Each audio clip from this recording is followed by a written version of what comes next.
আমন্ত্রণ ২১-এর রাতে আমাদের আজকের বিষয় ঈদের আমেজে নির্বাচনী প্রচারণা। আমাদের সঙ্গে স্টুডিওতে উপস্থিত আছেন এবি পার্টির সাধারণ সম্পাদক ব্যারিস্টার আসাদুজ্জামান ফুয়াদ, আপনাকে স্বাগত জানাচ্ছি। সঙ্গে আছেন জাতীয় নাগরিক পার্টির যুগ্ম আহ্বায়ক সারোয়ার তুষার, আপনাকেও স্বাগত জানাচ্ছি। আমাদের আজকের বিষয় ঈদের আমেজে নির্বাচনী প্রচারণা। আগে প্রথমে নির্বাচনের পরে থাকুক, আগে ঈদ নিয়ে আলোচনা করা যাক। ঈদের আমেজ সারা দেশেই শুরু হয়ে গেছে, মানুষ ঘরমুখ বাড়ি ফিরছে, কোরবানির একটি বিষয় আছে, সে বিষয়ে মানুষের প্রস্তুতি চলছে।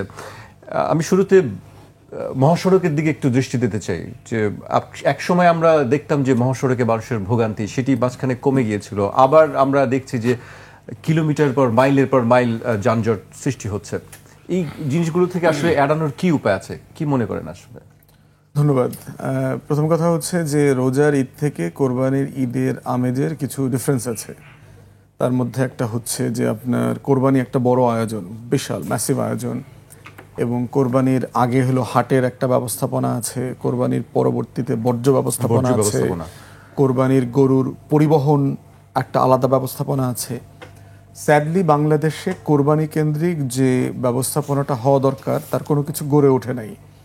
আমরা মনস্তত্ত্বে এখনও আপনার সেই মধ্যযুগীয় কোরবানির পদ্ধতিতে অভ্যস্ত হয়ে আছি। ইভেন দেখেন, আপনি যদি খুবই দেশের সবচেয়ে সকল ধনী এলাকাগুলোতে আপটাউন নেইবারহুডে যান, আপনি গুলশান, বনানী, ধানমন্ডি, আপনি দেখবেন চরিত্রগতভাবে কোনো পার্থক্য নাই। ওখানে ওই যে বাড্ডায় বাড়ির নিচে যেভাবে 5টা গরু ঘোরাঘুরি করতেছে, ওই গুলশান বনানীতে বাড়ির নিচে দেখবেন 10টা ছাগল, 30টা গরু ঘোরাঘুরি করতেছে, একই চেহারা। মনস্তত্ত্বে পুরো জাতি এখনো মধ্যযুগীয় মুডে আছে আর কি। তো এই জন্য আমার কাছে মনে হয়েছে যে রাষ্ট্র, এবং এটা নিয়ে তর্ক নাই, এটা নিয়ে আলাপটা নাই, বাংলাদেশের এই যে ব্যবস্থাপনাটা এটা কিন্তু ঈদের পরের দিন থেকে শুরু হয়ে যাওয়া দরকার ছিল। রোজার ঈদের কথা বলছি, কারণ আপনি জানেন যে রোজার আমার যে রাষ্ট্রীয় ক্যালেন্ডার, আমি রাষ্ট্রের জায়গা থেকে যখন পাখির চোখ দিয়ে দেখি, আমার সারা বছরে 15-20টা ন্যাশনাল ইভেন্ট আছে যেটা রাষ্ট্রকে মোটা দাগে আয়োজন করতে হয়। যেমন ধরেন, একটা বড় আয়োজন হচ্ছে আমার জাতীয় দিবস, আমার হজ একটা বড় ম্যানেজমেন্ট, আমার পহেলা বৈশাখ আছে, আমার স্বাধীনতা দিবস, বিজয় দিবস, ভাষা দিবস, আমার বাজেট, তারপরে হচ্ছে এই ঈদ, কোরবানি, ছুটির দিনগুলো, পূজা। তো এরকম দেখবেন যে রাষ্ট্রের 15-20টা মোটা দাগের বড় ম্যানেজমেন্ট আছে, বন্যা। এবং দেখবেন এটা যেহেতু প্রতি বছর হয়, রাষ্ট্রের কিন্তু একটা সিরিয়াস অ্যাডহক কমিটি থাকার কথা ছিল যে প্রত্যেক বছর এই কমিটিটা সিরিয়াসলি কাজ করবে এটার প্রস্তুতি নিয়ে। এবার দেখেন হজ ম্যানেজমেন্ট লার্জলি ভালো হয়েছে এই কারণে যে টিকিটের ব্যবস্থাপনাটা ভালো ছিল, সিন্ডিকেট ভেঙে দিয়েছে, খরচ কমে গেছে। হজের যারা এজেন্ট আছে তাদের ভিতরে যে সিন্ডিকেট ছিল সেটা একটু নিয়ন্ত্রণ করবার চেষ্টা করা হয়েছে। তারপরে হচ্ছে সৌদি আরবের পক্ষ থেকে কিছু রেস্ট্রিকশন ছিল, সেগুলো সরকার মানবার চেষ্টা করেছে। সব মিলিয়ে প্রতি বছর আমরা যেটা দেখি যে আপনার শেষ মুহূর্তে 500, 600, 1000 হাজি ক্লাবের সামনে গিয়ে অনশন করছে, সবাই হজে যেতে পেরেছে, এবং মোটামুটি কিন্তু চুপচাপ, কোনো ঝইঝামেলা আমরা শুনি নাই। এবং অবশ্যই অন্তর্বর্তীকালীন সরকারকে জন্য আমরা ধন্যবাদ দিব যে কাজটা ওনারা সুন্দর করে করেছেন। এই কোরবানির ঈদের একটা বড় সমস্যা হচ্ছে বাংলাদেশে সিম্পলি কোনো হাট ম্যানেজমেন্ট নাই। সারা পৃথিবীতে আমরা যারা বাইরে লম্বা সময় ছিলাম, আমরা কিন্তু হাটের ম্যানেজমেন্ট দেখেছি, এবং হাইটেক হাট ম্যানেজমেন্ট আছে। এবং দেখেন যে প্রত্যেকটা পাড়া মহল্লাকে একটা গরুর হাট বানায় দেওয়া হয়েছে, রাস্তার পাশে, মহাসড়কের পাশে, খেলার মাঠে। আপনি হাঁটতে পারছেন না, বাজারে যাইতে পারতেছেন না, দুর্গন্ধ, গরুর শব্দ, খাসির শব্দ, পুরো বাংলাদেশ একটা হাট, একটা কোরবানির হাটে পরিণত হয়েছে বাংলাদেশটা, শহরগুলো বিশেষ করে। এখন এটা কি ম্যানেজ করা যাইতো না? এটা আমি বোধ করি যে খুব সুন্দর করে ম্যানেজ করা যাইতো, এবং কোনো পশুকে হাঁটায়া বাড়ি পর্যন্ত আনবার কোনো প্রয়োজন ছিল না। হাট এবং স্লটার হাউস একসাথে করা যাইতো। আপনি একটা হলো, আমাদের দেশে যেটা দরকার যে স্লটার হাউস নাই, আপনি যে জবাই করবেন, এই জবাই করার কোনো প্রফেশনাল সেন্টার বাংলাদেশে নাই। যে এইটার কিন্তু আলাদা কোর্স আছে, ইংল্যান্ডে আমরা জানি যেটা 1 বছর 2 বছর আপনার কোর্স করতে হয় যে কসাই কে হইতে পারবে। কারণ গোশত কাটার ভিতরে যে একটা পেশাদারিত্ব আছে, এটা বাইরের দেশে আমরা গোশত কাটা এবং গোশতের দোকান সাজায় রাখার যে আয়োজন আমরা দেখে আসছি, আপনি দোকানের সামনে দিয়ে হেঁটে যাবেন, আপনি গোশতের এক ফোঁটা গন্ধ পাবেন না, এত প্রফেশনালি তারা এগুলো ম্যানেজ করে। তো সেই জায়গায় আমরা বোধ করছি যে আপনি গরুর হাটটাকে যদি হাইটেক করতেন, এই হাটেই কিন্তু কোরবানি ব্যবস্থাপনাটা হয়ে যেতে পারতো। এই পশুগুলোকে আপনার করা দরকার ছিল না এখান থেকে এই পিক আপে করে বাড়ি নেওয়া, আবার পরিষ্কার করা। এই হাটগুলোতে আপনি যদি পার্কিং স্লট করে দিতেন, যে আমি একটা গরু কিনলাম, আমার গরুটা এই পার্কিং স্লটে থাকবে এবং এটা হাইলি সিসিটিভি নিয়ন্ত্রিত থাকবে, আপনার মোবাইল নেটওয়ার্কে থাকবে। আপনি ওখানে একটা ভাড়ার ব্যবস্থা করবেন, ওখানে যারা সিকিউরিটি গার্ড আছে ওখানে আপনি এটা ভাড়া দেবেন, আপনি সকাল বিকাল দেখতে পারবেন, আসতে পারবেন, বাচ্চাদেরকে নিয়ে দেখলেন। তাহলে যেটা হলো যে বাচ্চারা একটা মজা পাইলো, তারা গরুটা দেখতে আসতেছে, হাঁটা যাওয়া হচ্ছে, হাটে যাচ্ছে। কিন্তু এটা আনা নেওয়া করতে যে ম্যানেজমেন্টের সমস্যাটা হচ্ছে, দেখেন সারা পথ ধরে গরুর গোবর, ময়লা, আবর্জনা, এবং একটা সিটি কর্পোরেশন এই বর্জ্য ব্যবস্থাপনাটা কিভাবে করবে? বর্জ্যকে যদি কেন্দ্রীভূত না করেন, আপনি সারা শহরটাকে বর্জ্যের নগরীতে পরিণত করেছেন। এরপরে দেখেন কোরবানির দিন যদি বৃষ্টি হয়, আপনি বুঝবেন না যে এখানে আসলে রায়ট হয়েছে কিনা, এখানে দাঙ্গা হয়েছে কিনা।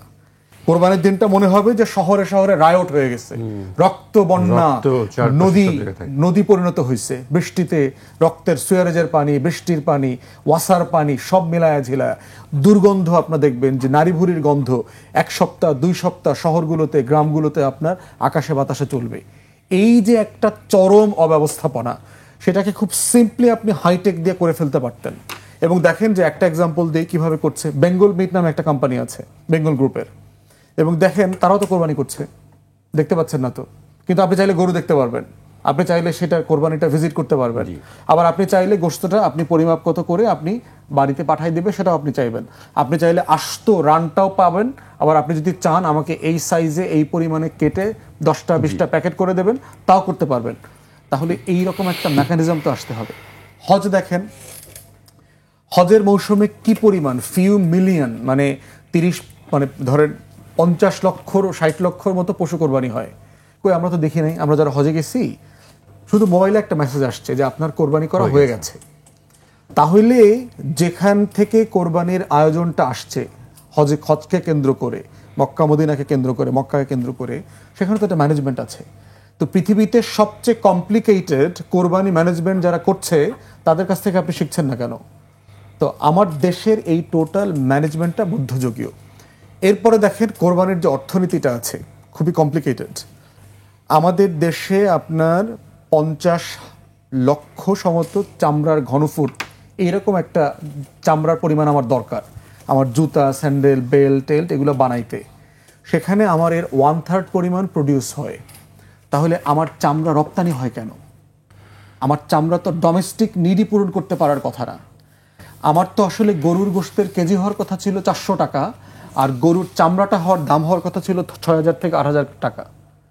তাহলে আমার অর্থনীতিতে আমি কোথায় লুজ করতেছি? দেখেন, আমি একটা র ম্যাটেরিয়াল বিক্রি করে দিচ্ছি ভারতের কাছে, ভারত এটাকে প্রসেস করতেছে, প্রসেস করে সেইটাকে আপনার 10 টাকার জিনিসটাকে 10,000 টাকায় পরিণত করছে। তাহলে দেখেন, আপনাকে তো $100 দিয়ে 10,000 টাকা দিয়ে জুতা কেনার মতো লোক বাংলাদেশে কয়েক কোটি আছে এখন। আওয়ামী লীগের আমলে যে পরিমাণ লুটেরা শ্রেণী তৈরি হয়েছে, যে পরিমাণ লুটেরা আমলা তৈরি হয়েছে, সামরিক বেসামরিক, যে পরিমাণ বণিক সমিতি তৈরি হয়েছে, তাহলে আপনার সেই বিদেশ থেকে $100-200 জুতাটা কেন আপনি আপনার চামড়া দিয়ে করতে পারছেন না? তাহলে আপনার হাইটেক ইন্ডাস্ট্রিতে আপনি না গিয়ে আপনি একটা লোটেক, খুবই অল্প দামের একটা ইন্ডাস্ট্রিতে পড়ে আছেন।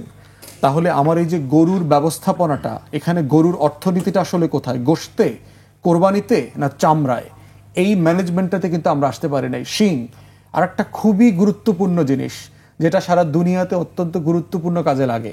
পৃথিবীতে শিং বিক্রি হয় আপনার, মানে অবৈধ ব্যবসা আছে, ব্ল্যাক মার্কেটিং আছে। থার্ড হচ্ছে পরিবহন সেক্টর নিয়ে কথা বলবো আমার কলিগ। আমি এই পর্যায়ে আসলে সারোয়ার তুষারের কাছে জানতে চাইছি যে এই বিষয়ে কোরবানির বর্জ্য ব্যবস্থাপনা বা আমাদের ধরেন মহাসড়কে যে দীর্ঘ যানজটের বিষয়টি থাকে, এটি আসলে আপনাদের দৃষ্টিতে কিভাবে আসলে মোকাবেলা করা সম্ভব? আপনাকে ধন্যবাদ। এবার যেটা দেখা যাচ্ছে, মানে এমনিতে তো অব্যবস্থাপনা থাকেই, এটা আমাদের একটা সাধারণ রুল যে কোরবানি আসার পরে আমরা আসলে কোরবানি আসার পরে টের পাই যে কোরবানি এসে গেছে, আগে থেকে কোনো পরিকল্পনা থাকে না, যেগুলোর কথা ফুয়াদ ভাই বলেছেন। এবার এটা আরেকটু বেশি দেখা যাচ্ছে, যে কারণে তীব্র জ্যাম হচ্ছে। সরকার কিছু কিছু জায়গায়, আমরা যতটুকু শুনতে পেয়েছি বা জানি, যে নির্ধারণ করে দিয়েছে যে অমুক অমুক জায়গায় আপনার হাট হবে, কিন্তু সেটা মানা হচ্ছে না। বিভিন্ন জায়গায় মানে দাঁড়িয়ে যাচ্ছে গরু নিয়ে, বিশেষত হাইওয়ের পাশে। এইটার কারণে আপনার এই যে জ্যাম কিংবা জনদুর্ভোগ এগুলো বাড়ছে, এবং গরুর দামের ক্ষেত্রেও নানা ধরনের কথাবার্তা শোনা যাচ্ছে। আরেকটা খুব ইন্টারেস্টিং জিনিস আমি ভাবছিলাম, যেটা নিয়ে কেউ এখনও সেইভাবে কথাটা তোলে নাই, যে এবার সারা দেশের গরুর হাট আসলে কারা পেয়েছে? ইজারা। এটা বের করা দরকার। হ্যাঁ, মানে আমাদের একটা অনুমান আছে, আমার ব্যক্তিগত একটা অনুমান আছে, সেটা আমি এখন বলবো না, কিন্তু এটা আমরা জানতে চাই আপনার অনুমোদনটা আমাদের সঙ্গে শেয়ার করলে। অনুমান মানে কি, এটা ধরেন দুটো ঢাকার উত্তর এবং দক্ষিণে, এটা তো অলরেডি রিপোর্টেড নিউজ, যেগুলো সমস্তটাই বিএনপির সংশ্লিষ্ট লোকজনরা পেয়েছে। কিন্তু এরকম সারা দেশেও আমার এটা দাবি, এটা যদি আপনারা নিউজ করেন বা এটা অনুসন্ধান করেন, আপনারা পাবেন যে 90% হার্ট বিএনপির লোকজন পেয়েছে। এটা আমি নরসিংদী থেকে আমি গণমাধ্যমে বিভিন্ন খবরেও আমরা হ্যাঁ, এখন ঘটনা হচ্ছে এটার একটা পাল্টা উত্তর বলা হবে যে কেন আমরা তো এটা মানে একটা প্রপার ওয়েতে ইজারা নিয়ে করেছে। এখন ঘটনা হচ্ছে যে ইজারা পাওয়ার মতো লোক কি আর নাই? অনেক আছে, মানে ওই টাকা দিয়ে ইজারা নিতে পারবে সেই সক্ষমতা এবং লোকবল সবই আছে, কিন্তু তারা পাচ্ছে না কেন? পলাশে কিন্তু আমাদেরকে হুমকি দেওয়া হয়েছে যে আমরা যদি এটার মধ্যে ঢুকি তাহলে সমস্যা হবে, ফলে আমরা সেটার মধ্যে ঢুকতে পারিনি। মানে অন্যান্য যারা আগ্রহী আছে বা এমনিতে যারা সামাজিক ব্যবসায়ী, এটা যারা ঢুকতে পারেনি, ফলে সমস্তটাই পলিটিক্যাল লোকজনদের কাছে চলে গেছে।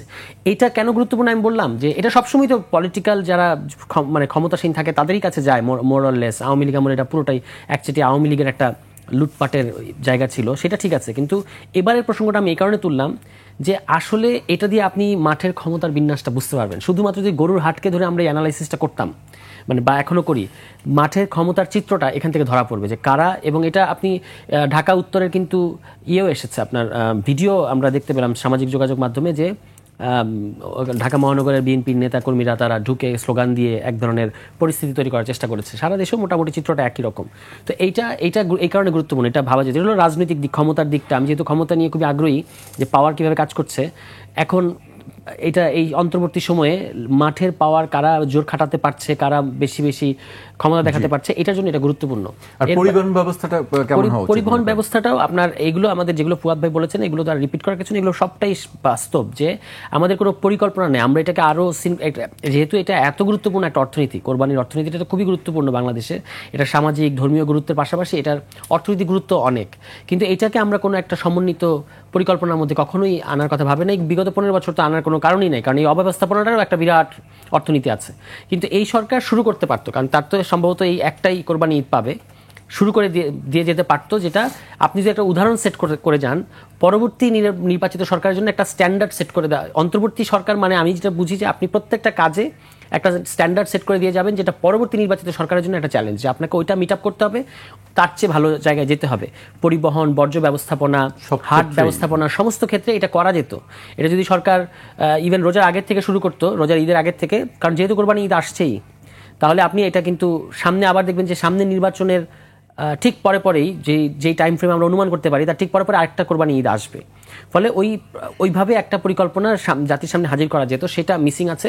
এবং এবার খুবই সম্ভাবনা আছে যে বৃষ্টি হবে ঈদের দিন, যে আবহাওয়া যেটা পাওয়া যাচ্ছে, এবং সেটা হলে যেগুলোর কথা ফুয়াদ ভাই বললেন, যেভাবে রক্তে সয়লাভ হয়ে যায়, এবং এটা নিয়ে ইন্ডিয়া যে ধরনের নোংরা প্রচারণা করে, হ্যাঁ, এবং আমাদের দেশেরও কিছু নিম্ন স্তরের ইসলাম বিদ্বেষী কিছু অ্যাক্টিভিস্ট পাওয়া যায়, তারা এটাকে যেভাবে ফ্রেমিং করার চেষ্টা করে, অতীতে আমরা এটা দেখেছি।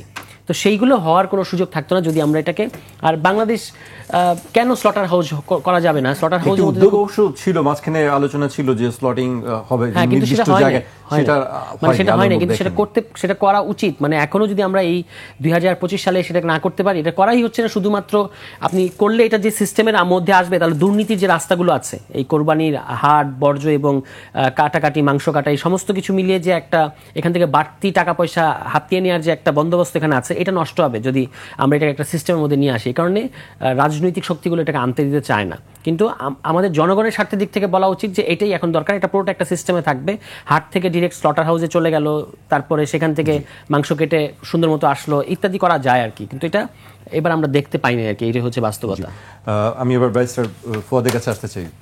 এবার একটু নির্বাচনের প্রসঙ্গে যাই, যেটি সারা দেশে মোটামুটি একটি প্রচারণা আমরা দেখি। নির্বাচনের আগে একটু তুষারের সাথে একটু অ্যাড করি, সেটা হচ্ছে যে ওই যে ক্ষমতা প্রসঙ্গে এবং হাট প্রসঙ্গে যেটা বলেছে, এটা আরো গুরুত্বপূর্ণ এই কারণে যেহেতু সামনে নির্বাচন আসছে, এবং এই টাকাগুলো কিন্তু নির্বাচন কেন্দ্রিক যে সহিংসতা এবং ক্ষমতা দেখানোর জায়গা আছে, সেই জায়গাতে কিন্তু ব্যবহার করা হবে প্রত্যেক ওয়ার্ডে। এবং আরেকটা জিনিস আমি দেখলাম, একটা সিটি কর্পোরেশনে 57টা আপনার ওয়ার্ডে বর্জ্য ব্যবস্থাপনার জন্য টেন্ডার করা হচ্ছে, এবং একটা দল তাদের মহানগরীর নেতারা মিলে ওইটা ভাগ বাটোয়ারা করে দিয়েছে কে কোন ওয়ার্ডে এই বর্জ্যের লাইসেন্সটা পাবে। একই রকম আর কি। আপনার দেখেন যে নেটের ব্যবসা, ডিশের ব্যবসা, বর্জ্য ব্যবস্থাপনা, ক্ষমতা যে থাকে তার হাতেই সব এই জিনিসগুলো। এইটাকে আমরা চাচ্ছিলাম, তুষার কারেক্টলি বলেছে যে এগুলোকে একটা কর্পোরেট মেকানিজমে নিয়ে আসা, সারা দুনিয়াতে হাট কিভাবে ম্যানেজ করা হয়, স্লটার হাউস কিভাবে ম্যানেজ করা হয়। তাহলে যেটা হচ্ছে যে আমরা যারা একটা স্বচ্ছ মেরিট বেসড পলিটিক্স চাই, মেধার ভিত্তিতে রাজনীতি দেখতে চাই, আমরা কিন্তু এই টাকার কম্পিটিশনে পিছায় পড়ছি। যে আমার তখন হবে কি, যেমন আমরা মুখ দিয়ে অনেক ভালো ভালো কথা বলবো না, এরা বিকাশে নগদে 1000-5,000 টাকা করে সবাইকে দিয়ে দিবে, বিরিয়ানি খাওয়াই দিবে। দেখছেন না নগর ভবনের সামনে ডেইলি বিরিয়ানি খাওয়া চলতেছে, ওখানে মহিলারা দেখলাম ভিডিও দেখতেছি টাকা বিতরণ করতেছে ক্যাশ। আমি ক্যাশ পাবো কোথায়? আমার নিজেরই তো চলতে কষ্ট হয়। তাহলে এই একটা নতুন বাংলাদেশের রাজনীতির কথা যখন বলছি, অন্তর্বর্তীকালীন সরকারের দরকার ছিল একটা লেভেল প্লেইং ফিল্ড তৈরি করে দিয়ে যাওয়া। কাদের জন্য? আমাদের জন্য, আমরা যারা নতুন করে বাংলাদেশের রাজনীতিটা করতে চাই, যারা টাকার ভিত্তিতে না মেধার ভিত্তিতে রাজনীতিটা করবে। দ্বিতীয়ত আরেকটা বিষয় দেখেন যে গণপরিবহনের একটা বিষয় আসছে, ঈদের সাথে কোরবানির একটা পার্থক্য হচ্ছে, ঈদের দিনের আগে ছুটি পেয়েছিল 4 দিন, এখন হচ্ছে কোরবানির পরে ছুটিগুলো বেশি হয়েছে, আগে হয়েছে মাত্র 2 দিন। গতকালকে কাজ শেষ হইল মাত্র, আজকে আর শুক্রবার। যেটা হয়েছে ফ্লকটা তৈরি হয়ে গেছে, টোটাল প্রেশারটা রাস্তায় চলে আসছে 2 দিনে। তাহলে এবং যাত্রী কল্যাণ সমিতি দেখলাম আপনার প্রেস কনফারেন্স করে কিন্তু এই কথাটা বলেছে সরকারকে, তারা স্মারকলিপিও দিয়েছে। এবং আমরা এটাকে সমর্থন করেছিলাম যে আপনারা শেষের ছুটি কেটে প্রয়োজনে 1-2 দিন এখানে বাড়ায় দিতে পারেন কিনা, তাহলে যেটা হবে রাস্তায় প্রেশার কমে যাবে, একসঙ্গে সবাই হ্যাঁ মানে উপচে পড়বে না, অথবা হচ্ছে তাহলে অ্যাক্সিডেন্ট কমে যাবে, গাড়ি ঘোড়ার প্রেশার থাকবে না। আর একটা এডিশনাল গাড়ির প্রেশার তো এবার হচ্ছে কোরবানির গাড়ি, হাটের গাড়ি, পশুর গাড়ি, যেটা হচ্ছে আপনার নর্মাল ওই ঈদটাতে এই গাড়িগুলোর প্রেশারটা আবার থাকে না। তো এখন আপনার দিন কমে গেছে, আবার এডিশনাল রাস্তায় হাট গাড়ির প্রেশার বেড়ে গেছে। এই দুটা মিলায় হচ্ছে যে আপনার এখন এই গণপরিবহনের যে প্রেশারটা আমরা দেখতে পাচ্ছি এটা চলছে। এবার ওই নির্বাচনী প্রচারণাতেই আসি আর কি। আমরা দেখছি যে দেশের বিভিন্ন জায়গায় নির্বাচনী প্রচারণা শুরু করে দিয়েছেন বিভিন্ন রাজনৈতিক দলের নেতারা, কর্মীরা। আপনাদের কি অবস্থা? আপনারা কি নির্বাচনী প্রচারণা শুরু করেছেন? আমার জায়গা থেকে এবং আমাদের দলের আরও কিছু প্রার্থী, ওনারা পার্সোনালি কিছু যাওয়া আসা প্রচারণা শুরু করেছেন। এবং আমিও ঈদের পরের দিন রবিবার আপনার গ্রামে যাব 5-6 দিনের জন্য। আপনি তো নির্বাচন করবেন? নির্বাচন করব, হ্যাঁ, বরিশাল এলাকা থেকে, বরিশাল 3 বাবুগঞ্জ মোলাদি। সেখানে অবস্থা একটু জানতে চাই, সেখানে কি অবস্থা আছে, রাজনৈতিক পরিস্থিতি কি, মানে সহাবস্থান আছে নাকি? রাজনৈতিক পরিস্থিতি যেটা হচ্ছে ওখানে আমার এলাকার কথা যেটা দেখতে পাচ্ছি সেটা হচ্ছে যে আপনার বড় দল হিসাবে বিএনপির প্রচুর গ্রুপিং আছে ওখানে, এবং আওয়ামী লীগের নেতাকর্মীদেরকে আশ্রয় দেওয়া, ওখানকার আওয়ামী লীগের সবচেয়ে টাউট বাটপার গুন্ডা টাইপের যে লোকগুলো আছে, মানে যারা আসলে যাবজ্জীবন খুনের মামলার আসামি হওয়ার যোগ্য আর কি, এরা এখন এদের শেল্টারে বসবাস করতেছে, কোনো মামলা হচ্ছে না, গ্রেফতার হচ্ছে না, এদেরকে দিয়ে ব্যাপক চাঁদাবাজি হচ্ছে ওখানে। যে আপনার আমি একটা সেতু নিয়ে কাজ করছি, আপনাদের হয়তো গণমাধ্যমে চোখে পড়েছে যে ভাঙা থেকে কুয়াকাটা পর্যন্ত 6 লেনের যে সেতু করবার প্রজেক্টটা সাসপেন্ড হয়ে গিয়েছিল। তো ওটা আমি আবার এখন নতুন উদ্যোগ নিয়েছি এবং মাননীয় উপদেষ্টা মহোদয়দের সাথে আমি দেখা করেছি, স্মারকলিপি দিয়েছি এবং গত একনেকের মিটিং এটা পাশ হয়েছে। দ্বিতীয়ত হচ্ছে আমার যে এলাকা আর কি, বাবুগঞ্জের মীরগঞ্জ নামে একটা এলাকা আছে, ওখানে আড়িয়ালখা এবং সুগন্ধা নদীর উপর একটা সেতুর দাবি আছে, মীরগঞ্জ সেতু। তো এটা নিয়েও আমি একটু কাজ করেছি এবং মাননীয় 3 জন উপদেষ্টা আপনার একনেকের মিটিংয়ের পরে বরিশালে গিয়েছিলেন। তারা মীরগঞ্জে গিয়ে 2 জন মীরগঞ্জে গিয়ে ওই সেতুটা করে দেবেন ঘোষণা করে দিয়ে আসছেন। তো ওখানে ওই সেতুটা কেন্দ্রিক, ওখানে যখন ফেরি চলে, ফেরিতে ব্যাপক চাঁদাবাজি আছে। এবং চাঁদাবাজিটা কীরকম দেখেন, আওয়ামী লীগের সময় একটা গাড়ি নিয়ে ফেরিটা পার হইতে, ফেরিটার নদীর সাইজ ধরেন ফেরিতে উঠলে 45 মিনিট লাগে, এটা হলো সাইজ নদীর। একটা প্রাইভেট কার মাইক্রোর 800 টাকা দিতে হয় এই ফেরিটা পার হইতে একবারে, ফিরতি পথে হচ্ছে 800। আমি যখন গত ঈদে গেলাম এটা হলো 50 টাকা ছিল। সবাই পালায় চলে গেছে সিন্ডিকেট, যাইতে 50 টাকা, আসতে 50 টাকা। এবং এই ফেরিটাতে উঠতে আবার একটা চাঁদা দিতে হয় 20 টাকা 25 টাকা। তো আমি লোকজনকে জিজ্ঞেস করলাম যে এই টাকাটা কিসের টাকা, আমি টাকা দিয়ে দিব, কোনো সমস্যা নাই। না না স্যার আপনার টাকা দিতে হবে না, আমাকে দেখে সবাই বলতেছে আপনাকে এই 50 টাকাও দিতে হবে না। তো আমি আমাদের নেতাকর্মীদেরকে বলছি যে টাকা তো অবশ্যই দিবা এবং ভিডিও রাখবা যে আমি টাকা দিচ্ছি, কারণ হইল যে আবার বলবে যে উনি তো আসছিলেন, উনি তো ক্ষমতা দেখাইলেন, 25 টাকা দেন নাই, 50 টাকা দেন নাই, এই ধরনের মানে বাটপাড়ির কোনো যেন সুযোগ না থাকে আর কি। এবং এই সেতুটা যেন আবার না হয় এটার জন্য আবার একটা কাউন্টার প্রপাগান্ডা হচ্ছে। তাহলে পলিটিক্সটা কোথায় গেছে চিন্তা করেন, যে মানে একটা হলো যে আমার মাধ্যমে আমার উদ্যোগে কেন সেতুটা হবে, এইটা একটা ব্যাপার। আর দ্বিতীয়ত হচ্ছে ফেরিঘাট কেন্দ্রিক যে শত শত কোটি টাকার একটা লুটপাটের ব্যবসা আছে, এই ব্যবসাটার কারণে আবার একটা সিন্ডিকেট ডেভেলপ করেছে যারা যেন নির্বাচিত সরকার করবে, আমরা এসে করব, নাহলে আমরা এসে কি করব, আমাদের এটা ওয়াদা দেওয়া থাকবে, নাহলে মানুষ আমাদেরকে ভোট দেবে কেন, মানে এটা সে এখনই তারা করতে চায় না। তো ওই যে দেখেন, মানে রাজনীতিটা প্রয়োজনটা জনগণের কোথায়, মানে যেটা নিয়ে আমার এখন কাজ করা দরকার। এই যে দরদ, এই সেতুটার কারণে 3টা উপজেলা বরিশাল শহর থেকে আলাদা হয়ে গেছে, মুরাদি, হিজলা, মেহেন্দিগঞ্জ, টোটালি ডিসকানেক্টেড হয়ে গেছে। পুরো চর অঞ্চল, একের পর এক নদী পার হয়ে বিভিন্ন ইউনিয়নে যেতে হয়। এবং দেখেন বাংলাদেশে এই যে জাতীয় পার্টির এমপি ছিল, আওয়ামী বি টিম, গত 16 বছর সেতুটা কেন করলো না? আমি টোটাল আমার মহল্লা ঘুরে দেখলাম আপনার যে 2 বছর এমপি হওয়ার পরে যদি 2 বছর কেউ সিনসিয়ারলি কাজ করে, আমার এই 2 উপজেলাতে কোনো কাজ করবার কিছু থাকবে না।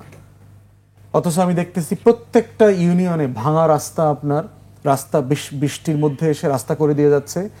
যে গাছটা যে শিকড়টা সহ উঠাবে ওটা উঠায় না, গাছটা কেটে ওর উপরে পিচটা ঢেলে দিচ্ছে। তো 2 দিন পরে আপনার ওটা আবার রাস্তাটা ভেঙে যাচ্ছে। তো এই হলো এলাকার অবস্থা।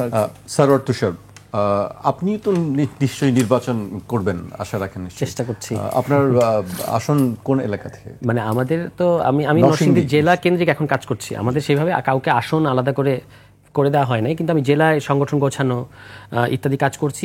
পলাশে একটু বেশি কাজ করছি, তার কারণ হলো যে যেহেতু আমার মানে দেশের বাড়ি সেখানে, তো ওইখানে আমার বেশি আনাগোনা যাওয়া আসা থাকে। এবং থাকবেন নিশ্চয়ই এলাকার মানুষের সঙ্গে? হ্যাঁ, আমি তো যাওয়া আসা করি নিয়মিত। গত ঈদেও আমি সবসময় মানে তাদের সাথে বিভিন্নভাবে মিশেছি, কাজ করেছি, এবারও যাব। সেখানেও এই যে ফুয়াদ ভাই বলছিলেন, আমি শুধু মিলাচ্ছিলাম এক একটা ঘটনার সাথে, এত সিমিলারিটিস যদি প্রত্যেকটা, এবং আপনি যদি আরও একজনকে আনে না এরকম আমাদের মধ্যে আরেকজনের সাথে কথা শোনেন কোনো একটা উপজেলার, দেখবেন প্রায় একই কথা তিনি বলছেন। ফলে লোকাল পর্যায়ে কিন্তু বহুদলীয় গণতন্ত্রের কোনো আভাস দেখা যাচ্ছে না। এখন টলারেট করা হচ্ছে, মানে অ্যাটিটিউডটা এরকম যে এখন আমরা টলারেট করতেছি, মাত্র 8 মাস আসতে দাও, 8 মাস পর আসতে দাও, এরকম একটা অ্যাটিটিউড দেখা যাচ্ছে। এবং যেমন গত ঈদের দিন একজন সাবেক সেনাবাহিনী কর্মকর্তাকে চাঁদা চেয়েছিল, চাঁদা দেন, স্বাভাবিকভাবেই চাঁদা, উনি সেনাবাহিনীর মানুষ, কেন চাঁদা দিবেন? সাধারণ মানুষ না হলে দিয়ে দিবেন, সাধারণ মানুষ ভয় দিয়ে দিবে, উনি তো দিবেন না। তো তারা হয়তো জানতো না যে সাবেক সেনাবাহিনী কর্মকর্তা সন্ধ্যায় পেয়েছে এবং মেরে একেবারে রক্তাক্ত করে পুরো আপনার অবস্থা তার খারাপ করে দিয়েছে, প্রায় উনি মৃত্যুর মুখে পড়েছিলেন, পরে বেঁচে ফিরেছেন। পরবর্তীতে যেটা হয়েছে যে তারা 2 মাস পরে পুলিশ, যেহেতু সেরা কল্যাণ সংস্থা মামলা করেছে এই একটা ঘটনার ক্ষেত্রেই, এবং সেখানে হচ্ছে আপনার পুলিশ তাদেরকে 3 মাস ধরে আবার খুঁজে ধরেছে, এবং একদিনের মাথায় তারা আবার বেরিয়ে এসেছে ফুলের মালা গলায় নিয়ে, যেটা হচ্ছে আর কি সমস্ত জায়গায় একদিনের মাথায়। তো পরবর্তীতে ওই যিনি ভিকটিম, তিনি আমাকে, মানে আমার সাথে তার যোগাযোগ তৈরি হয়েছিল, তিনি আমার কাছে দুঃখ প্রকাশ করলেন আর কি। তার এখনও, আপনি যদি তার চেহারা দেখেন, এখনও নানা জায়গায় স্পট, শিলি এরকম লেগে আছে আর কি। এবং চাঁদাবাজি, এটার কথা এটা বলতে বলতে চর্বিত চর্বণ হয়ে গেছে। 128টা কারখানা পলাশ একটা ইন্ডাস্ট্রিয়াল এলাকা, এই 128টা কারখানা, সার, বিদ্যুৎ ইত্যাদি এরকম কারখানাগুলো পলিটিক্যাল পাওয়ারফুল যাদের শক্তি আছে, যারা অস্ত্রের ঝঞ্ঝনানি দেখাতে পারে, যারা গায়ের গরম দেখাতে পারে, হুমকি দিতে পারে, তারা এগুলো থেকে প্রতিদিন চাঁদা নিচ্ছে। ধরেন ওই যে ট্রাকগুলো যে খালাস হয় ফ্যাক্টরি থেকে, এই ট্রাক থেকে আপনার টাকা নেওয়া হয়, আর একটা দৈনিক মাসোহারা তো আছেই। এরকম মানে চিত্রটা সমস্ত জায়গায়। এবং আওয়ামী লীগারদের মধ্যে যারা ক্রিমিনাল, তারা কিন্তু এলাকায় ফিরে আসছে এবং তাদেরকে শেল্টার দেওয়া হচ্ছে, তাদেরকে মানে তারা বীর দর্পে ঘুরে বেড়াচ্ছে অনেক ক্ষেত্রে। আস্তে আস্তে খুব সুকৌশলে তারা মানে সোশ্যালাইজড হচ্ছে, আবার মানে পুনর্বাসন করা হচ্ছে তাদেরকে। কিন্তু এটা নিয়ে কেউ সেভাবে ভয়ে কথা বলতে পারছে না, কারণ তাদের শেল্টার আছে, কোনো ক্ষেত্রে প্রশাসনিক শেল্টার আছে, আবার কোনো ক্ষেত্রে রাজনৈতিক শেল্টার আছে। এই জিনিসগুলো এলাকার মধ্যে ঘটতেছে, তার মধ্যেও আমরা চেষ্টা করছি কাজ করার। এবং একটা খুবই ভীতিকর পরিবেশ, মানে যদি ফ্র্যাঙ্কলি বলি আর কি, খুবই ভীতিকর পরিবেশ এখন। যেভাবে তারা চোখ রাঙায়, ধরেন আমরা যদি একটু গিয়ে কারোর সাথে একটু হ্যান্ডশেক করি, একটু এলাকার মানুষের সাথে কথা বলি, যেভাবে চারপাশে যেভাবে আনাগোনা এবং চোখ রাঙানি, এখনও মানে নির্বাচন হয় নাই বাংলাদেশে। নির্বাচনের পরে আমরা মানে জানি না রেজাল্ট কী হবে, কিন্তু আর অন্যান্য দল, রাজনৈতিক দল, ছোট মাঝারি বা নতুন রাজনৈতিক দল যারা আছে, তারা এলাকায় যেতে পারবে কিনা, এটা নিয়ে গভীর শঙ্কা আছে। এই কারণে লেভেল প্লেইং ফিল্ডের কথাটা কিন্তু আসছে। ডক্টর মোহাম্মদ ইউনূস যে ইলেকশনের আগে তিনি কিন্তু এই আশঙ্কাটা প্রকাশ করেছেন যে আমার উপর ভর করে আপনি যেন তেন কায়দায় একটা নির্বাচন করবেন, এটা আমি হতে দিতে চাই না। আমি বাংলাদেশের ইতিহাসে শ্রেষ্ঠ নির্বাচন করতে চাই। শ্রেষ্ঠ নির্বাচন করার জন্য অনেকগুলো লেভেল প্লেইং ফিল্ড নিশ্চিত করা দরকার আছে, সেটার মারাত্মক অভাব এই মুহূর্তে আছে। জি, এই পর্যায়ে একটি বিরতিতে যেতে হচ্ছে আমাকে। দর্শক, একটি বিরতি নিচ্ছি, বিরতির পর আবারও ফিরবো আমাদের আলোচনায়। থাকুন 21-এর রাতে।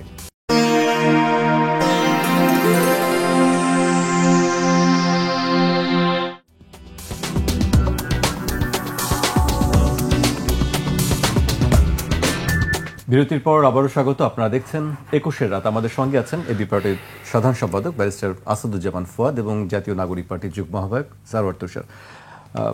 আপনার কাছে আসতে চাই, লেভেল প্লেইং ফিল্ড বা সবার জন্য একই সমান অবস্থা, এটা কিভাবে আসলে নিশ্চিত করা সম্ভব?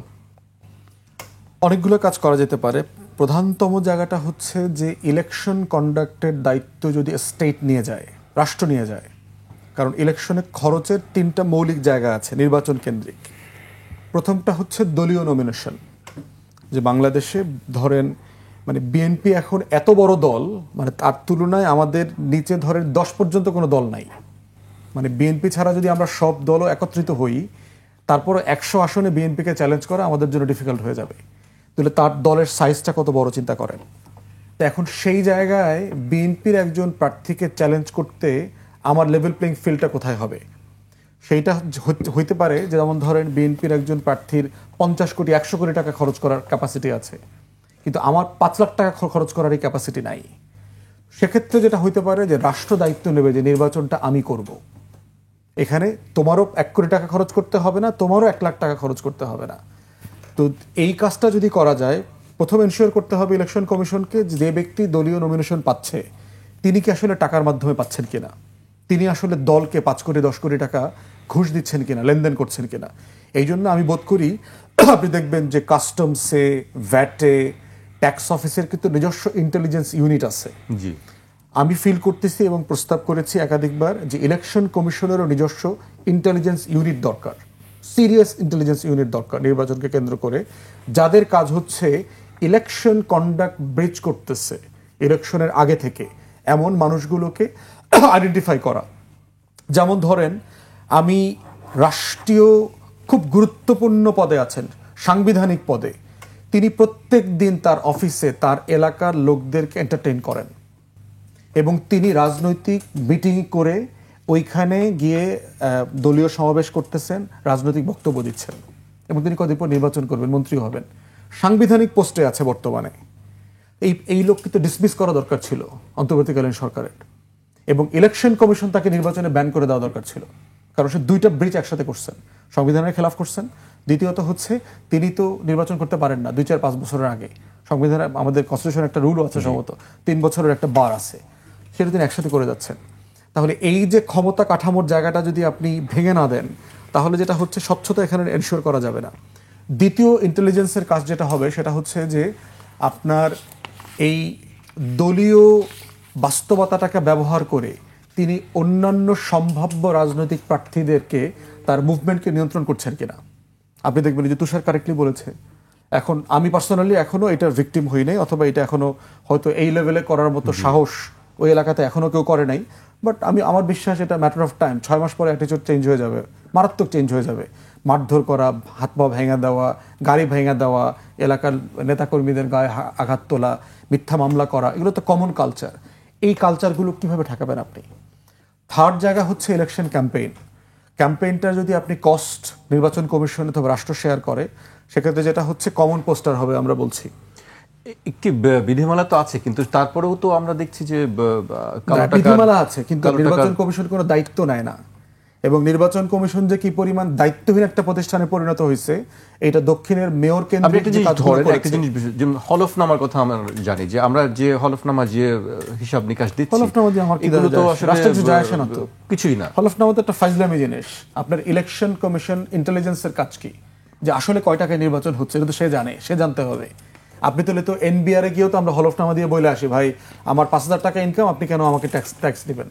তো সে আবার গোয়েন্দা পাঠায় কেন, খবর নেয় কেন, ব্যবসায়ীকে ধরে আনে কেন, দুদকে মামলা করে কেন? এর মানে হচ্ছে আপনার election commission related intelligence unit লাগবে, আপনার গোয়েন্দা বাহিনী লাগবে। এই জন্য দেখেন আপনি খরচটা কমাইতে পারেন কিভাবে, আপনি কমন পোস্টার করে দেবেন, যে কোনো ক্যান্ডিডেট পোস্টার করতে পারবে না। ইলেকশন কমিশন একটা পোস্টার করে দেবে, একটা লিফলেট করে দেবে। এই লিফলেটে সকল প্রার্থীর নাম, দলের নাম এবং তার মার্কা থাকবে। এবং এটা কোথায় সাটা হবে, এটা কি সম্ভব? বাস্তবসম্মত? আপনি যদি ধরেন 50টি দল যদি নির্বাচনে অংশ নেয়, সেখানে 50 জনের নাম, 50 জনের মার্কা দিতে গেলে মানুষ তো আসলে কনফিউজড হয়ে যাবে। আমাদের দেশে অনেক মানুষ আছে যে আপনি শুরু করেন, আপনি দেখবেন যে জাতীয় নির্বাচনে 50টা মার্কাতে যাওয়া যাবে না, ওটা 1-2টা আসনে হইতে পারে। আপনি দেখবেন অধিকাংশ জায়গায় 10টা 12টার বেশি ছোটখাটো দলটল মিলেও এটা হবে না, প্রার্থী হবে না। লোকাল নির্বাচনে প্রচুর হয় এগুলো, তো এই জন্য হচ্ছে যে আপনি শুরুটা করেন না। আর থার্ড হচ্ছে আপনার প্রচুর ক্যাম্পেইন কস্ট আছে, সমাবেশ করা লাগে, প্রচুর মিটিং করা লাগে। এই ক্যাম্পেইন কস্ট, তারপরে এই মিছিল করবার জায়গাটা, মাইকিং করাটা পর্যন্ত যদি সরকার করে দেয় যে এইখানে এই একটা কমন সমাবেশ হবে, ধরেন একটা ইউনিয়নে 3টা কমন মিটিং হবে, যে এই মিটিংয়ে সব দলের লোকরা যাবে, বিএনপি যাবে, জামাত যাবে, এনসিপি যাবে, এবি পার্টি যাবে, এবং যার যার ম্যানিফেস্টো সে সবার কাছে প্রেজেন্ট করবে এবং জনগণ প্রশ্ন করবে তার সে নির্বাচিত হইলে কি পাবে কি পাবে না, একটা পাবলিক অ্যাকাউন্টেবিলিটি রিলেটেড ক্যাম্পেইন। তখন যেটা হচ্ছে, আমার কিন্তু আসলে কোনো খরচ নাই, আমার লিফলেট করতে খরচ লাগলো না, পোস্টার করতে খরচ লাগলো না, ক্যাম্পেইন অর্গানাইজ করতে খরচ লাগলো না, মাইকিং করতে খরচ লাগলো না। তাহলে আমার খরচ কিসে? আমার খরচ হচ্ছে জনগণের সাথে বসে তার কষ্টটা বোঝা, যে আসলে আপনি আমার কাছ থেকে কি চান। আমি তখন পিওরলি জনপ্রতিনিধি হওয়ার যে চেষ্টা করাটা, সেটা আমি করতে পারবো। জি, তুষার, আপনি কি মনে করেন আসলে সবার জন্য সমান সুযোগ নিশ্চিত করা যাবে কিভাবে? মানে লেভেল প্লেইং ফিল্ডটা বাংলাদেশে ইলেকশনের মৌসুমে এটা খুব একটা বাজওয়ার্ড হয়ে গেছে, কিন্তু এইটা সত্যিকার অর্থে লেভেল প্লেইং ফিল্ড নিশ্চিত না করলে ইলেকশনের যেটা হবে যে ইলেকশনের মধ্যে দিয়ে আপনি কিছু লোক এম্পাওয়ার্ড হবে, কিন্তু সত্যিকার অর্থে মানুষের রায় এবং মানুষ আসলে ধরেন শুধুমাত্র টাকার কারণে অনেকে মানুষের কাছে পৌঁছাতে পারছে না, কিন্তু অনেক যোগ্য মানুষ, ঠিক আছে, তার কথাটা তার বয়সটা ওই পর্যন্ত যাচ্ছে না। অন্যদিকে অনেকে টাকার এমনভাবে ছড়ায় ফেলতেছে চারদিকে, মানে একটা করাপশনের জাল বিস্তৃত করতেছে। এই জিনিসটা আটকাতে না পারলে লেভেল প্লেইং ফিল্ড নিশ্চিত হবে না। এবং এখনই তো ইসি তো নানা কারণে প্রশ্নবিদ্ধ হয়ে গেছে, এই বর্তমান ইসি যে সমস্ত কথা ফুয়াদ ভাই বললেন, যে নির্বাচনী আচরণবিধি খুব গুরুত্বপূর্ণ কয়েকটা আচরণবিধি, যেমন পোস্টার, এবার পোস্টারের ব্যাপারে তারা নিরুৎসাহিত করেছে, পোস্টার করা যাবে না, একটা প্ল্যাটফর্মে এসে সবাই এসে যার যার বক্তব্য দেবে এবং শিডিউল করা থাকবে আগে। এই প্রস্তাবগুলো কিন্তু এসেছে, কিন্তু ইসি এগুলোর ব্যাপারে অত আন্তরিক না। এই ইসি তো কিন্তু নির্বাচন ব্যবস্থার অনেকগুলো গুরুত্বপূর্ণ সংস্কারের ব্যাপারে ইসির কোনো আগ্রহ নেই, এবং ওই ক্ষেত্রে ইসি যে পজিশন নেয় ওটা পলিটিক্যাল পজিশন, মানে সাংবিধানিক পদের একটা, মানে সাংবিধানিক প্রতিষ্ঠানের মতো মনে হয়। নির্বাচন ব্যবস্থা সংস্কার হচ্ছে না, নির্বাচন ব্যবস্থা সংস্কারের ক্ষেত্রে বড় রাজনৈতিক দলের তো অনীহা আছেই। আমরা দেখতে পাচ্ছি অদ্ভুতভাবে ইলেকশন কমিশনেরও অনীহা আছে, কেন আমরা জানি না। ইলেকশন কমিশনের ধরেন নির্বাচনের ব্যবস্থার কি কি সংস্কার হবে, এটা তো সকল রাজনৈতিক দল সরকার মিলে আলোচনা করে একটা জায়গায় যাবে, যে জাতীয় ঐক্যমত্য কমিশন আলোচনা হচ্ছে, সেরকম একটা ফরম্যাটে গিয়ে আমরা সিদ্ধান্ত নেব সবাই মিলে যে এই সংস্কারগুলো আমরা নির্বাচনী ব্যবস্থা করব। ইসি হচ্ছে ওই সংস্কার হওয়ার পরে তার অধীনে কাজ করবে, মাত্র ওই বিধিমালা ওই নিয়মকানুনের অধীনে। ইসি তো আগেই বলবে না বা বলতে পারে না যে না না এই সংস্কারগুলো এখন দরকার নাই, এই সংস্কারগুলো করলে ইসির স্বাধীনতা খর্ব হবে। যেমন আমি একটা জিনিস বলি, যে যেমন ধরেন আপনি ইলেকশন কমিশনে আছেন, এখন আপনার একটা ইসি তো একটা বডি, এই ইলেকশন কমিশনের মেয়াদ শেষ, যদি আপনার ইলেকশনে আপনি কারচুপি করার ক্ষেত্রে হেল্প করেছেন, কারোর ব্যাপারে বায়াস ছিলেন, যে 14, 18, 24-এর মতো ইলেকশনগুলো হয়েছে, তাহলে আপনি মেয়াদ শেষ হওয়ার পরে আপনাকে শাস্তির আওতায় আনতে হবে না। এটা একটা গুরুত্বপূর্ণ সংস্কার প্রস্তাব, এইটার বিরোধিতা করছে ইসি। কেন? তারা কি মানে আগে থেকেই তাদেরকে এমন কোনো নিয়ত আছে যে তারা ভালো ইলেকশন করবে না? তারপর হচ্ছে মানবতা বিরোধী অপরাধে যদি আপনি অভিযুক্ত হন, তাহলে আপনি ইলেকশনে মানে অযোগ্য বলে বিবেচিত হবেন, এইটারও তারা বিরোধিতা করছে। এখন বলা হচ্ছে যে কেউ যদি অভিযুক্ত হলেই তো তাকে আপনি করতে পারেন না, মানে ইলেকশনে আসার ক্ষেত্রে বাধা দিতে পারেন না। কিন্তু মনে রাখতে হবে, এটা নর্মাল ফৌজদারি অপরাধের ক্ষেত্রে বলা হচ্ছে না, এটা মানবতা বিরোধী অপরাধে যদি আপনি অভিযুক্ত হন, সেক্ষেত্রে আপনি আগে ক্লিয়ারেন্স পাইতে হবে যে আপনি নির্দোষ, তারপর আপনি ইলেকশনে আসতে পারবেন। কিন্তু অভিযোগই এনাফ যে আপনাকে আগামী ইলেকশনে ফাইট করতে দেওয়া হবে না। ধরেন আপনি অভিযোগ নিয়ে ইলেকশনে আসলেন এবং তারপরে আপনি জিতেও গেলেন, পরবর্তীতে অভিযোগগুলো প্রমাণিত হলো, তাহলে কি হবে? এই যে একটা গুরুত্বপূর্ণ সংস্কার, এটাও ইলেকশন কমিশন বিরোধিতা করছে। সীমানা পুনর্নির্ধারণের একটা রাজনীতি বাংলাদেশে আছে, খুবই গুরুত্বপূর্ণ। কিন্তু এটা এই যে 2/3 পেয়ে যায় রাজনৈতিক দলগুলো, এটা কিভাবে পায়? আপনার যে অঞ্চলে আপনার ভোট বেশি সেখানে আপনি আসন বাড়াই দিচ্ছেন। আগে 5টা আসন ছিল, ওখানে আপনি সীমানা পুনর্নির্ধারণ করে নানাভাবে এই যে ইত্যাদি করে আপনি 5টা জায়গায় ওখানে আপনি 8টা আসন করলেন। যেখানে আপনার ভোট কম সেখানে আপনি আসন আগে 5টা ছিল, ওখানে 3টা বানাই দিলেন। এভাবেই কিন্তু 2/3 হয় বাংলাদেশে। এবং আপনি ভোটে গিয়ে দেখবেন, ধরেন একটা দল 230টা আসন পেয়েছে আর তার নিকটতম প্রতিদ্বন্দ্বী দল পেয়েছে 70টা আসন, এত হিউজ ডিফারেন্স। কিন্তু ভোটের পার্সেন্টেজ আপনি দেখবেন 42%, 38%, এগুলো ঘটে বাংলাদেশে।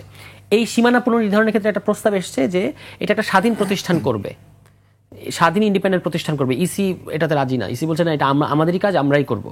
এবং তার পিআর কিন্তু একটা সমাধান, তোমার তো মানে সীমানা যেতেই হবে না। মানে পিআরের কথা তো মানে সিরিয়াসলি অনেকগুলো দল বলা শুরু করেছে, এবং সেই পিআরের বিরোধিতাও ইসি করছে, এবং মানে অনেক রাজনৈতিক দলও করছে, কোনো রাজনৈতিক দলও করছে। পিআর একটা বেটার সমাধান, মানে আপনি যদি সংসদটাকে বৈচিত্র্যময় করা এবং আরো মানে স্ট্রং বিরোধী দল বিশেষত সেক্ষেত্রে পিআর একটা ভালো সমাধান। আমি মনে করি টুডে আর টুমোরো, আপনি এই ইলেকশন হয়তো হবে না, কিন্তু টুডে আর টুমোরো বাংলাদেশকে পিআরে যেতেই হবে। এটা ছাড়া আপনি যেটা এই যে মানে একটা দলের কাছে দেখবেন যতবার একটা দলের কাছে 2/3 ছিল, তারা ভয়ঙ্কর সব ঘটনা ঘটিয়েছে। 73 সালে 2/3 ছিল সরকারের কাছে বাকশাল, 2001 সালে সরকারের কাছে 2/3 ছিল, তারা চতুর্দশ সংশোধনী করেছে, লগি বইটা 1/11, আওয়ামী লীগের 15 বছরের ফ্যাসিবাদ। আওয়ামী লীগ সরকারের কাছে 2008 সরকারের কাছে 2/3 ছিল, তারা তত্ত্বাবধায়ক বাতিল করে দিয়েছে। যখনই আপনার কাছে 2/3 থাকে তখনই আপনি হচ্ছে এমন সব, এবং দেখেন তখন সংশোধনীটা করে সরকারি দল। সংবিধান সংশোধনী কিন্তু সরকারি দল করতে পারার কথা না, এটা বিরোধী দল করবে, কারণ এটা তো পাবলিকের ডকুমেন্ট, পিপলের ডকুমেন্ট। কিন্তু তারা ওই 2/3 মুয়া দেখিয়ে তারা যে কোনো সংশোধনী করে ফেলতে চায়, এবং এই কারণে আবার অ্যাট দ্য সেম টাইম 70 অনুচ্ছেদের খেলা আছে এখানে। 70 অনুচ্ছেদ মানে হচ্ছে আপনি দলের সিদ্ধান্তের বিরুদ্ধে যেতে পারবেন না। তার মানে একসাথে আপনি দল একটা সংবিধান সংশোধনী এনেছে যেটা অ্যান্টি পিপল, আপনি তো দলের পক্ষে থাকা আপনার জন্য বাধ্যতামূলক। একই সাথে 70 অনুচ্ছেদ এবং 2/3 মিলে এমন সব সংশোধনী হয়েছে যে আমি ধরেন 2008 ওই সময় যদি 70 অনুচ্ছেদ না থাকতো, তাহলে কিন্তু আওয়ামী লীগের অনেক সংসদ সদস্য বলতো যে না, আমি তত্ত্বাবধায়ক বাতিল চাই না, সে এই বিলের বিরুদ্ধে দাঁড়াতো। কিন্তু সেটা হয় নাই, কারণ আপনাকে তো বাধ্যতামূলকভাবে 70 অনুচ্ছেদের কারণে দাঁড়াতেই হবে। এখনও যখন 70 অনুচ্ছেদ নিয়ে কথা হচ্ছে, তখন 70 অনুচ্ছেদ মানে সংবিধান সংশোধনীর ক্ষেত্রে 70 অনুচ্ছেদ অ্যাপ্লাই করার কথা অনেক দল প্রস্তাব করছে। আমরা বলেছি এটা দরকার নাই, সংবিধান সংশোধনীর ক্ষেত্রে এটাকে বাইরে রাখতে হবে, মানে 70 অনুচ্ছেদের বাইরে রাখতে হবে। তো এই গুরুত্বপূর্ণ সংস্কারগুলো, নির্বাচনী সংস্কার যদি আমরা না করি, নির্বাচন হয়ে যাবে বাংলাদেশে, কিন্তু ডেমোক্রেসি যেটার জন্য বলা হচ্ছে যে আমরা একটা গণতান্ত্রিক উত্তরণ, সেটা কিন্তু হবে না, এবং একটা মানে ইকুয়াল ফিল্ড তৈরি হবে না। এবার একটি অন্য প্রসঙ্গে আসতে চাই। আমরা গত মাস খানেক ধরে দেখছি যে আসলে ভারত থেকে পুশিন করছে বা ঠেলে পাঠানো হচ্ছে, যেটাই বলি পুশিন বা ঠেলে পাঠানো, 1000-এর উপরে সেই সংখ্যাটা চলে গেছে। মানে এটি সরকারের পক্ষ থেকে বলা হচ্ছে যে এটি করা যাচ্ছে না, তাদেরকে রোধ করা যাচ্ছে না। আপনার কাছে জানছি আসলে উপায় কি?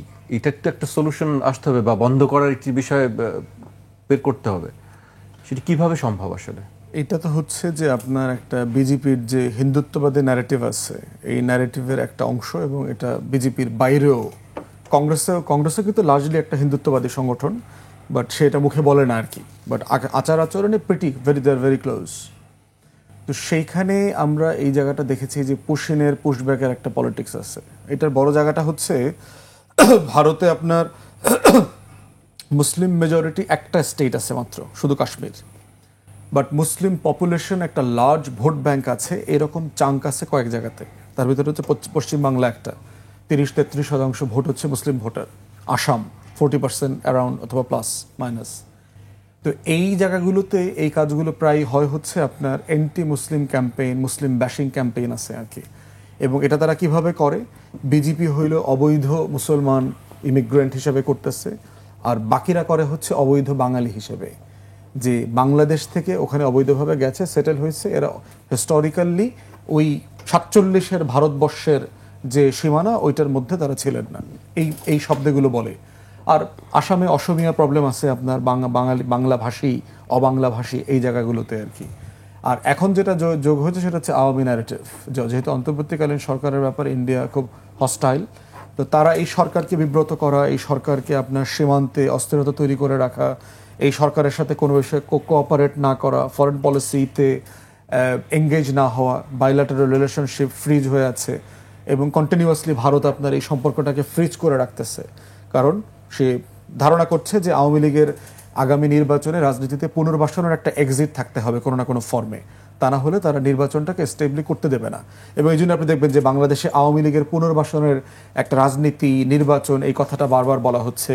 আওয়ামী লীগ আপাতত সাসপেনশনের ব্যাপারে যে উদ্যোগ নেওয়া হয়েছে, সেটার পরে দেখবেন যে প্রচুর অস্থিরতা তৈরি করবার চেষ্টা করা হয়েছে।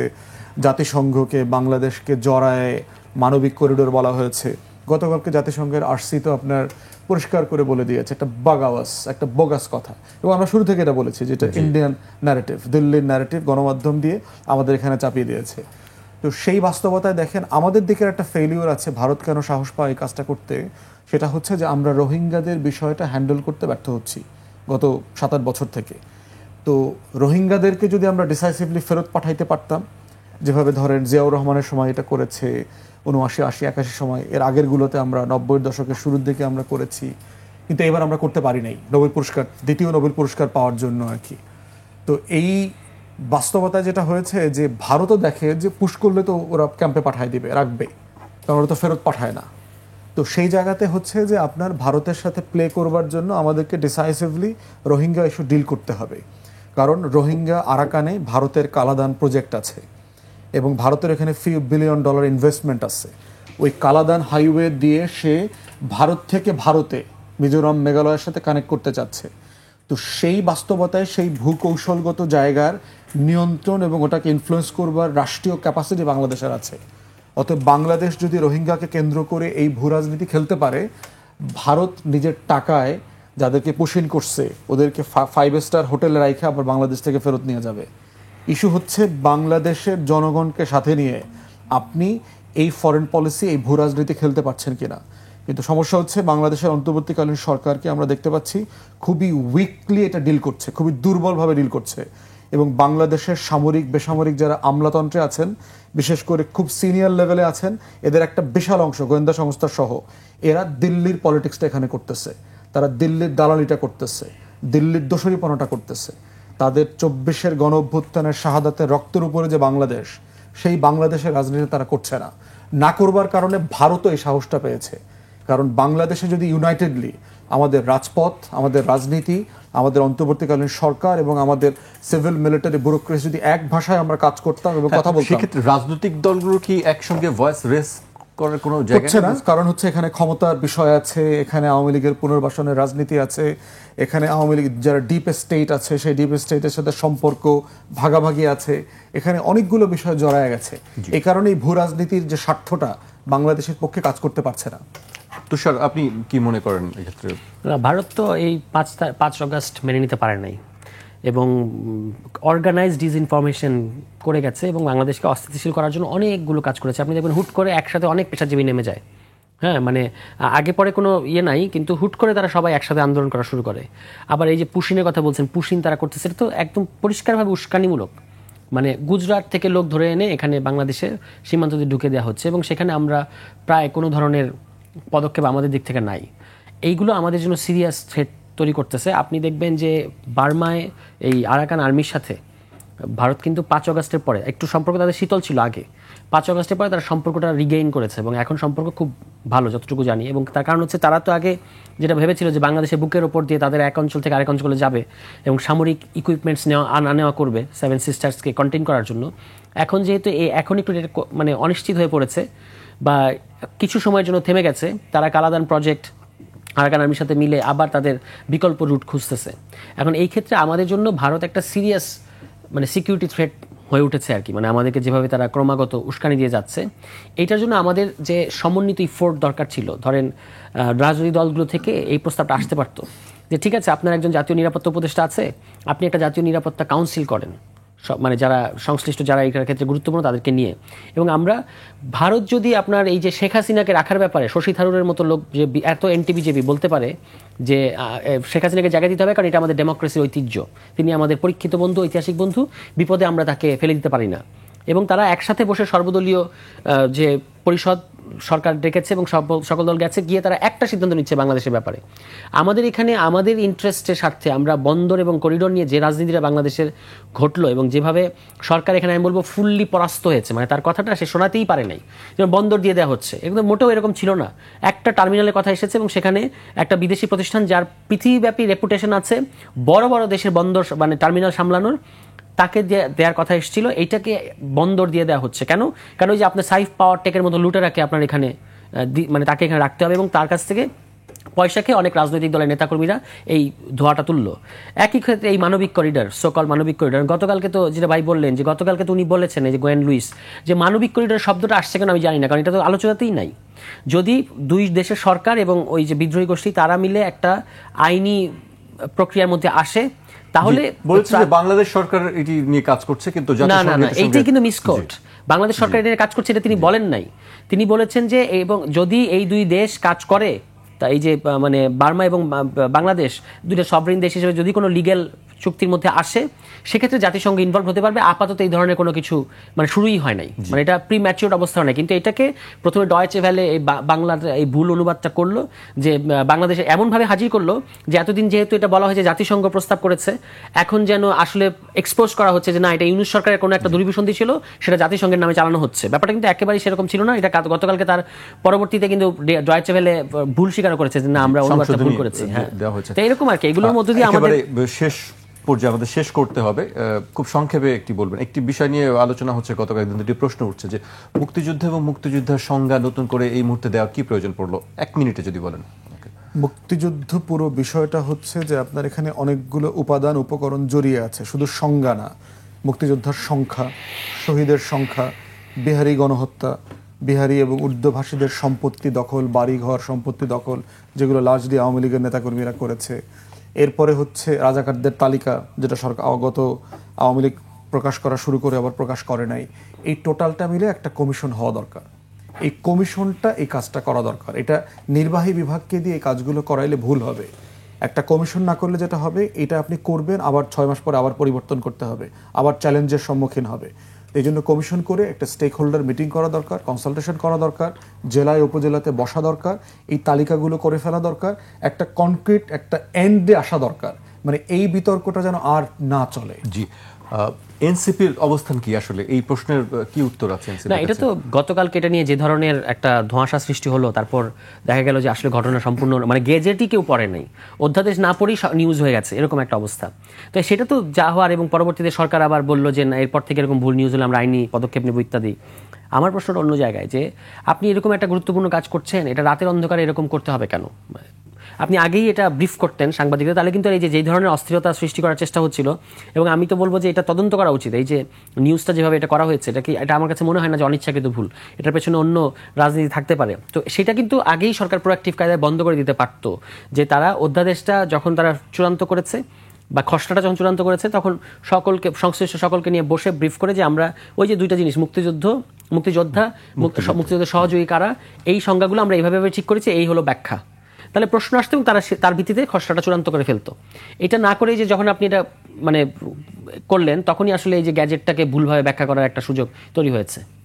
তারপরে আপনি বলছেন যে আলোচনার দরকার ছিল, অবশ্যই না, এটা এই কাজটা যে তারা যে গ্যাজেটটা যে প্রকাশ করেছে, আমি এটাকে সমর্থন করছি, কিন্তু এটা আলোচনা করলে আর এই যে অপরাজনীতি যেটা হয়েছে এটা হইতো না আর কি। আজকে আমাদেরকে এখানেই শেষ করতে হচ্ছে। আপনাদেরকে অনেক ধন্যবাদ আমাদেরকে সময় দেওয়ার জন্য। দর্শক, আজ এখানেই শেষ করছি। আপনারা সবাই সুস্থ থাকুন, নিরাপদে থাকুন, আর 21-এর সঙ্গেই থাকুন।